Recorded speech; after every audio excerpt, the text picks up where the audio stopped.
Democrats are telling you exactly what they are and what they desire in plain sight. But let's just start at the top. Make no mistake, democracy is on the ballot for all of us. Democracy is on the ballot. Democracy is on the ballot. Think about this. Democracy is on the ballot. Democracy is actually on the ballot. Democracy is on the ballot. Democracy is on the ballot. And democracy is on the ballot. Do you believe that democracy is on the ballot in Utah?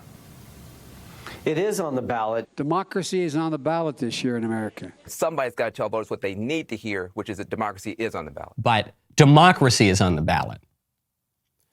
So as I'm hearing him give this speech, I just keep asking myself, what does he think democracy is?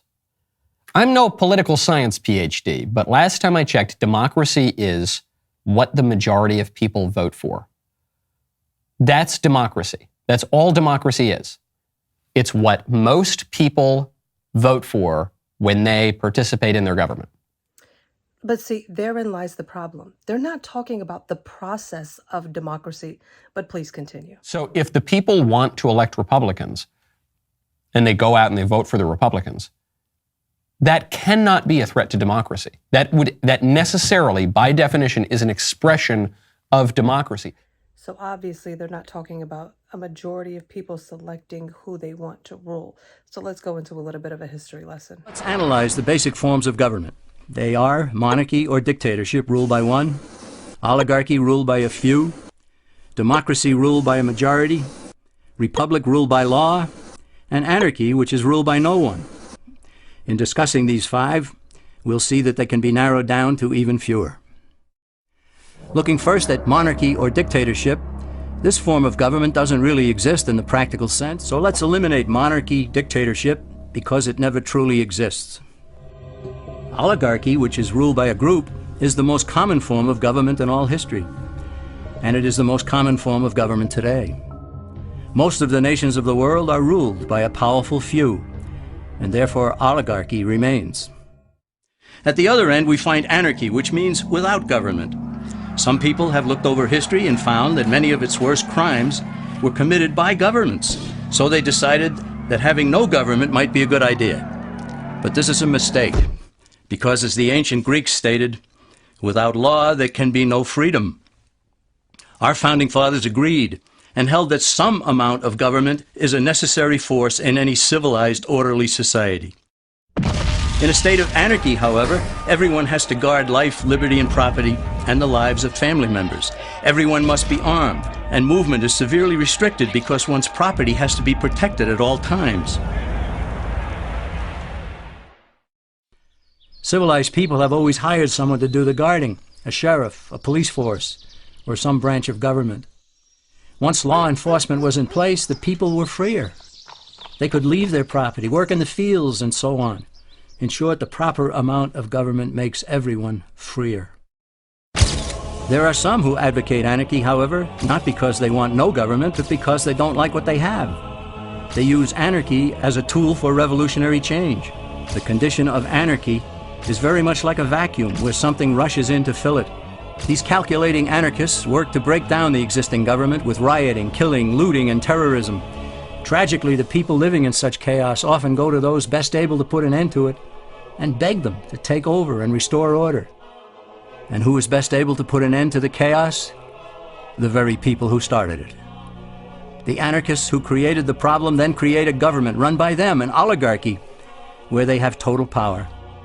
This is exactly what happened in Russia that led to Lenin taking total power, and in Germany where Hitler's brown shirts created the chaos that brought him to power. But anarchy isn't a stable form of government. It's a quick transition from something that exists to something desired by the power-hungry. It's a temporary condition, and because it isn't permanent, we eliminate it as well. The word democracy comes from two Greek words, demos, meaning people, and kratein, meaning to rule. Democracy, therefore, means the rule of the people, majority rule. This, of course, sounds good, but suppose the majority decides to take away one's home, or business, or children. Obviously, there has to be a limit. The flaw in democracy is that the majority isn't restrained.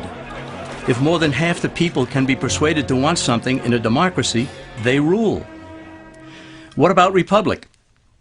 Well, that comes from the Latin, res meaning thing, and publica meaning public. It means the public thing, the law.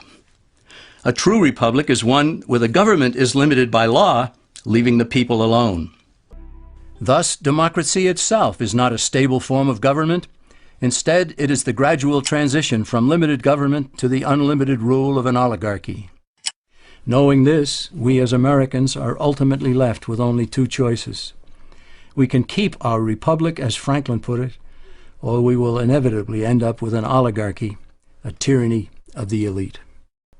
Many Americans would be surprised to learn that the word democracy does not appear in the Declaration of Independence or the U.S. Constitution, nor does it appear in any of the constitutions of the 50 states. The founders did everything they could to keep us from having a democracy.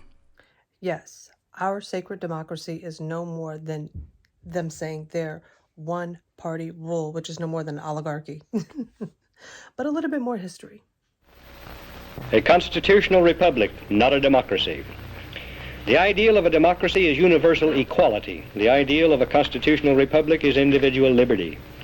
A democracy always degenerates into dictatorship, which promises government-guaranteed equality and security, but it delivers nothing but poverty and serfdom for the people it robs and rules. America was founded as a constitutional republic to safeguard the liberties of the people against the tyranny of democracy or of one-man dictatorship.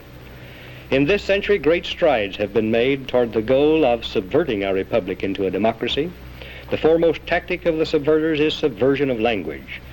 By calling America a democracy until people thoughtlessly accept and use the term, the totalitarians have obscured the real meaning of our principles of government. I do hope that you enjoyed the history lesson and getting a clearer picture of what it is when they say our sacred democracy. They're not talking about the people choosing and ruling or really selecting their leaders by majority. They're talking about them ruling and them having the majority and a say-so. And you can see that with every example of where the people don't want something and they move forward with it anyways.